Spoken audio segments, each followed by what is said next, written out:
Welcome back. We're in the middle of our units on universal programming. This is a style of programming that anticipates that maybe some problems can be solved so well that they'll survive into the future. What if our data type is so robust that it can always be converted into their data type? That would mean ours is a universal way of storing information. From the introductions, we match everyone else's introductions. This kind of mimicking everybody else's work lets us know that we don't have a design flaw, we have a universal design. But are there really any logical operators that can do this? So far, we've pushed on two types of logic. We've looked at the logic of AND and the logic of implication and followed those through to data types. But if you backtrack, you'll remember that we also did a unit on the logical OR. And in that video, we claimed that logical OR is somehow different than logical AND. Even though they're closely related, there was much more going on to describe a logical OR. It was what we call the disjunctive dilemma. That's actually the hint. It turns out that logical OR is a better design than logical AND, at least as we've given AND so far. And that's because logical OR is already universal. To make AND universal, we'll have to update it.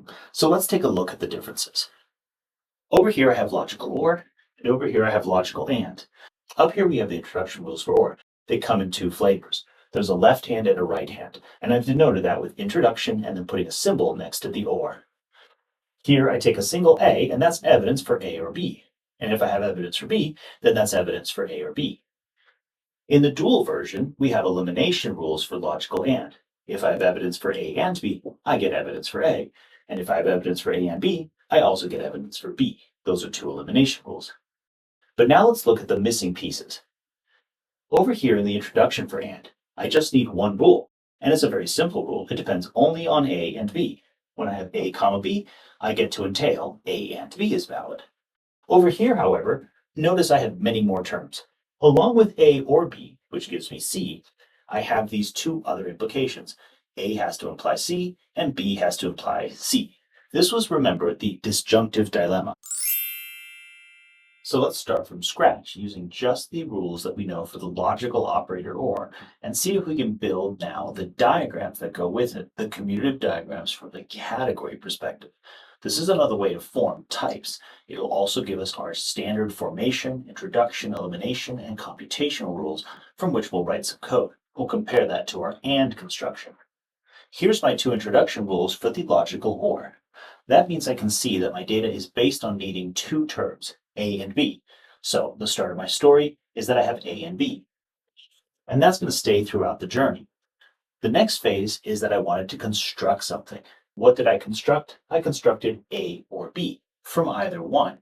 This is different from the AND in that now these are introductions. That means the arrows already pointed to the data type we're making. So this would be something like make A or B from A and make A or B from B, or more traditional names, left and right. Once we have this, we now need to see our challenger. Our challenger has some other way to make data sets type C that also come from A or B. At this point, everything should look like our picture for AND, only the arrows are in the other direction. The challenger is matching the same arrows that we see in the elimination rule for OR. We have a map from A to C and a map from B to C, and then we know something about A or B. We want to get to C. That's what's missing in our picture. To compete with the challenger, we need to be able to convert our data into theirs.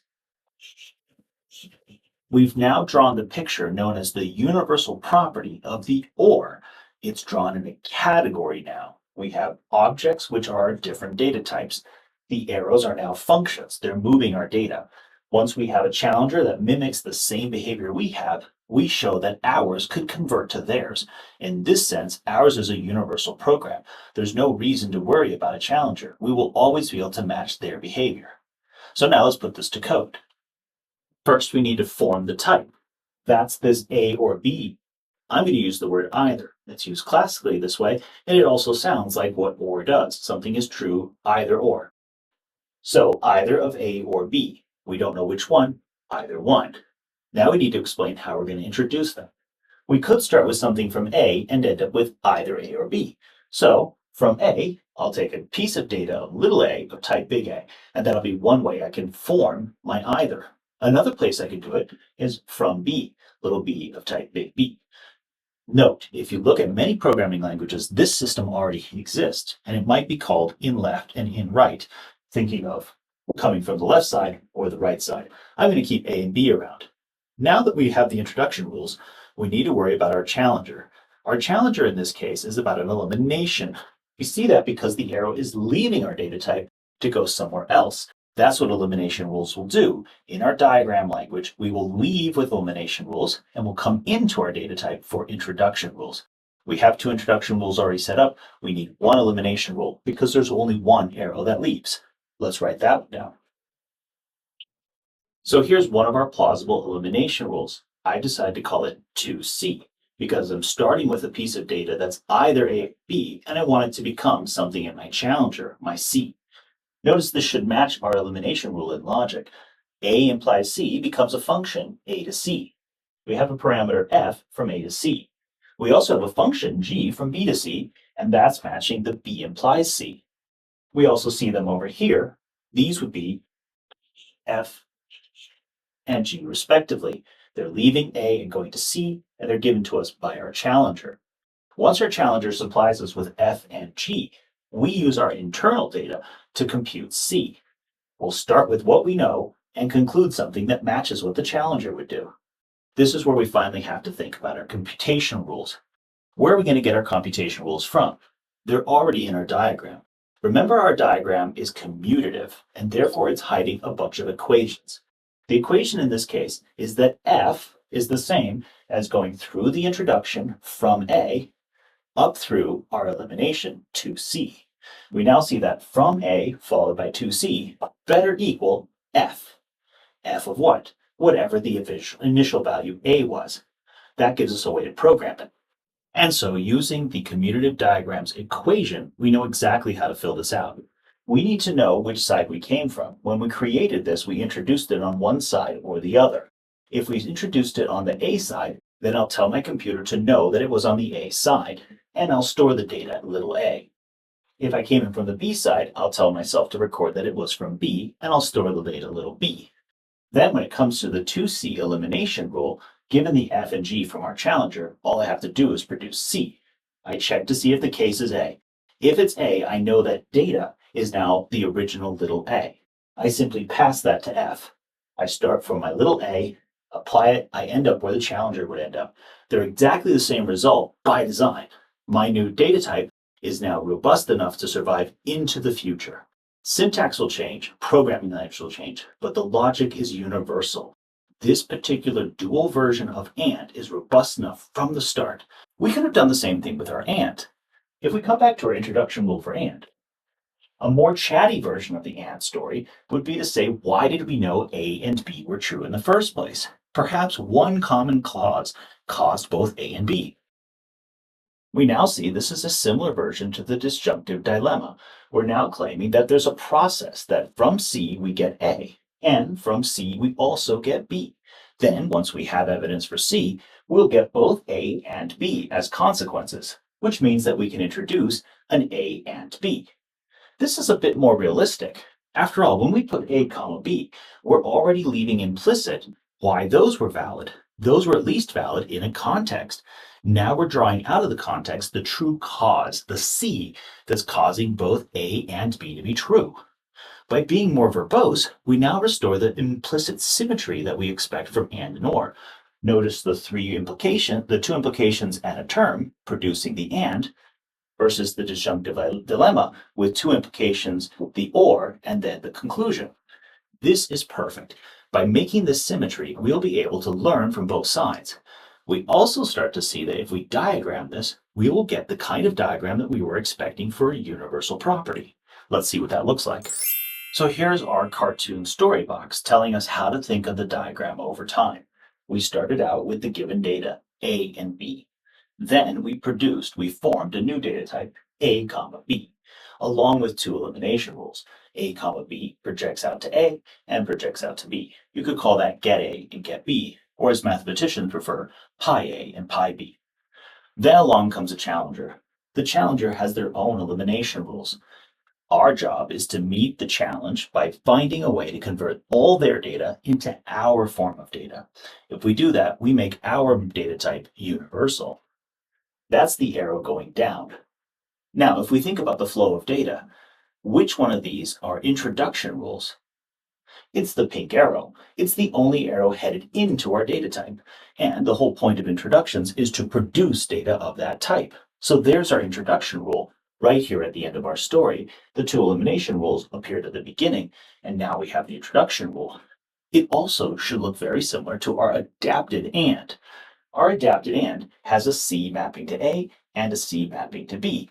These are the elimination rules that our challenger was given. Once we had those, along with the challenge, we claimed we could fill in that missing piece. What does that mean? It means that we have a C going to A, B. This whole story, just looking at this part and this part, gives us C implies A and B, the missing arrow. We now see that if we take this enhanced view of AND, we already have the blueprint for the type of logical operator that its associated data type will have this universal property. We just need to run our Curry-Howard isomorphism through all these symbols to write down some pseudocode. So let's do that next. So once more, we apply our Curry-Howard isomorphism to convert the logical sequence into data types. Our first thing is to make a formation. We're forming an ordered pair. A and B becomes A cross B, or if we were writing it as word syntax, we might write the word pair and then give it the parameters A and B. Next up, after we form the type, we look at the introductions and elimination rules. Our elimination rules are the straightforward ones. That's why they appeared early in our story. It was clear what they had to do. We wanted to get A from A and B. We wanted to get B from A and B. So now we want to get actual pieces of data from our data sets. Our ordered pair has a get A, which returns something of type A, and has a get B, which returns something of type B. We don't know what to return yet. We'll fill those in.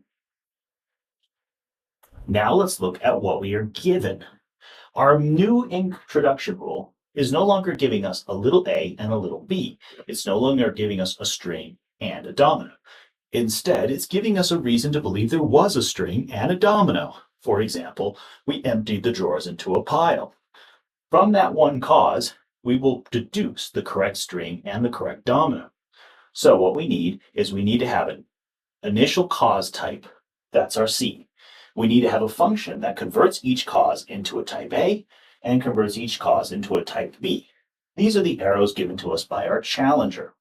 Once we have that, we then need the specific challenge. We have our introduction rules with a missing program, and we have our elimination rules also with a missing program. Here's where you get to be creative about how you're going to solve it. I'm going to solve it in one way. With this solution, I have now done exactly what the challenger would do. If the challenger had a little c, what they would give back for A is f of A. But I've now stored that as my internal value A. So when asked to get A, I return that A. What about B? When I return B, I'm really just returning the value g of c, which means if I start here and I go through g, I end up with g of c, and that's the same as first turning it into my data type A comma B and then returning B. You see that I've involved the program in some way. I've used the challenger's program, and then I've embedded it in my own internal way. So you have agency in how you design this program. Notice that we chose to pre-compute the values of A and B. We took what the challenger gave us and computed it right away. Other people might decide to store the f and g and the value c, and then only when you're asked for it, compute f of c or g of c. The difference is called lazy or eager evaluation. This one's eager, I did it right away.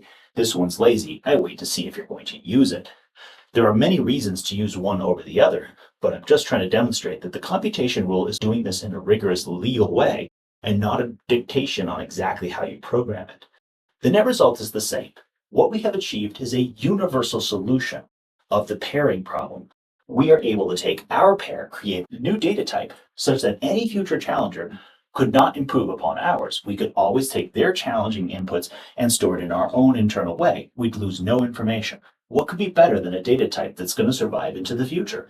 This is why it helps sometimes to pause and be very precise about the logic we want. We're giving ourselves a head start on a program.